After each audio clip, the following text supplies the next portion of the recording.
Hello दोस्तों, आज बात करते हैं एक बहुत ही जबरदस्त बुक की समरी के बारे में।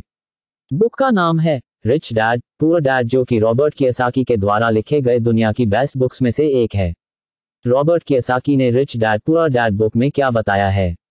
रॉबर्ट कियोसाकी, जो कि इस किताब के लेखक है, उनके दो पिता थे। उनके एक पिता जो पढ़े लिखे PhD होल्डर थे, मगर जिंदगी भर गरीब ही रहे और गरीबी में ही मरे, इसलिए रॉबर्ट उन्हें पुअर डैड कहते थे। वही उनके दूसरे पिता बहुत पढ़े लिखे तो नहीं थे, मगर काफी अमीर थे। उन्हें रॉबर्ट रिच डैड बुलाते थे। अब ये सोचने की बात है कि किसी भी इंसान के एक ही वक्त में दो पिता कैसे हो सकते हैं। उनके गरीब पिता का बस एक ही सपना था कि रॉबर्ट खूब मेहनत से पढ़ाई करने के बाद किसी बड़ी सी कंपनी में नौकरी करके अपना भविष्य सुरक्षित कर ले। मगर रॉबर्ट के दूसरे पिता जो अमीर थे, वे दरअसल रॉबर्ट के दोस्त माइक के पिता थे।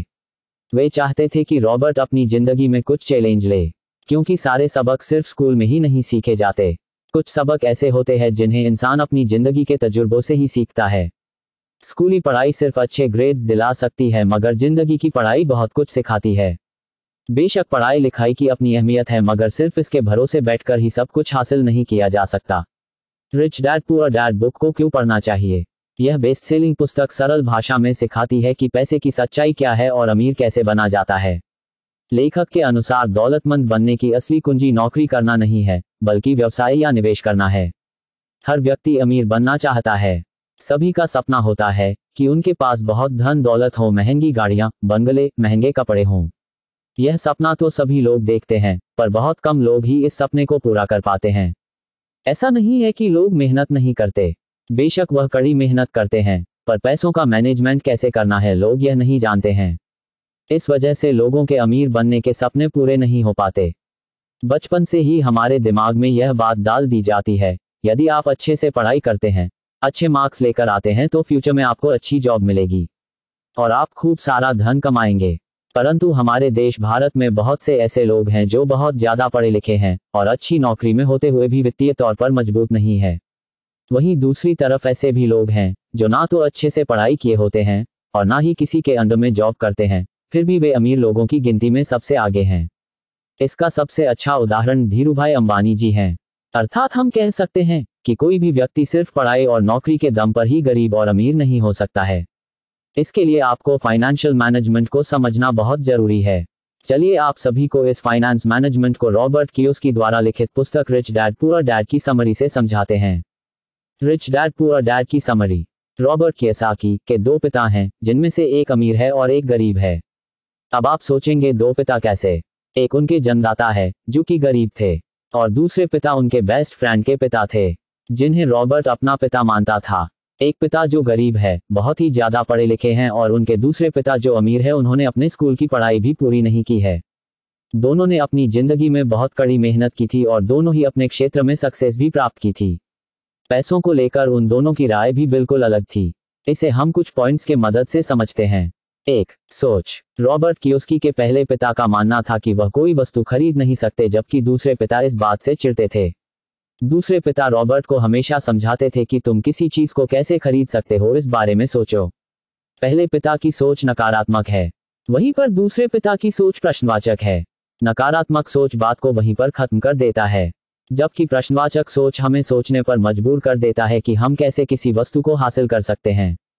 जब कोई व्यक्ति अपने दिमाग में यह सोच लेता है कि वह किसी वस्तु को नहीं खरीद सकता, तो उसका दिमाग भी काम करना बंद कर देता है।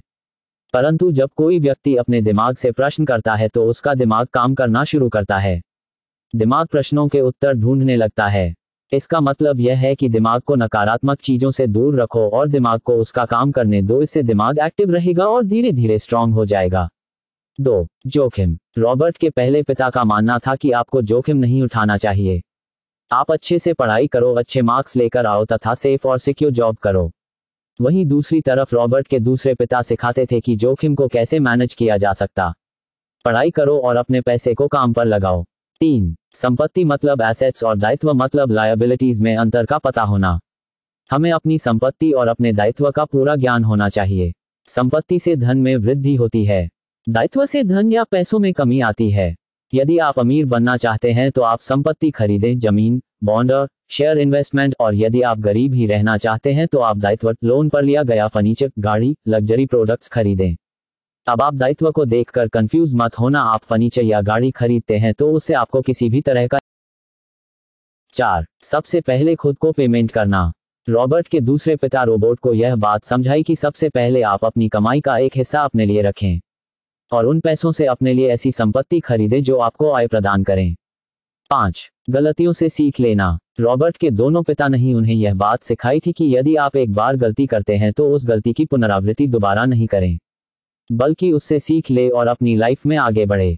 6. पैसे के लिए काम। रॉबर्ट के अमीर पिता का मानना था कि हमें पैसों के लिए काम नहीं करना चाहिए, मतलब पैसों के पीछे नहीं भागना चाहिए, बल्कि पैसों को हमारे लिए काम करवाना चाहिए। वहीं पर रॉबर्ट की दूसरी पिता रॉबर्ट को पैसे कमाने के लिए दबाव डालते थे।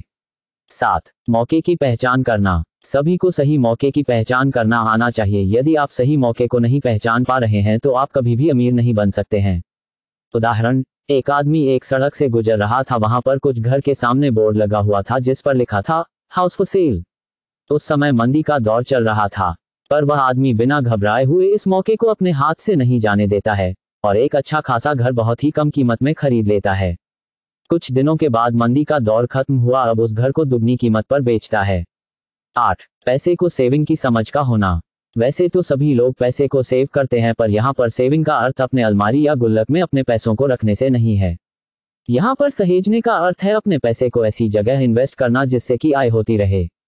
साथ ही साथ यह भी ध्यान रखना कि पैसे को ऐसी जगह खर्च ना किया जाए जिससे किसी भी तरह का इनकम ना हो। इस बात से फर्क नहीं पड़ता है कि आप कितना पैसा कमा रहे हैं, बल्कि इस बात से फर्क पड़ता है कि आप उन पैसों को कहाँ और कैसे खर्च करते हैं। अगर आप लेखक ने लिखी हुई चीजें अपने जीवन में अपनाए तो मुझे आशा है आपके इच्छा अनुसार आपके जीवन में परिवर्तन जरूर आएगा। आप इस रिव्यू को पढ़ने के बाद जरूर रिच डैड पुअर डैड इस बुक को खरीद के पूरा बुक पढ़े। कृपया चैनल को सब्सक्राइब करें, लाइक करें, शेयर करें। वीडियो पूरा देखने के लिए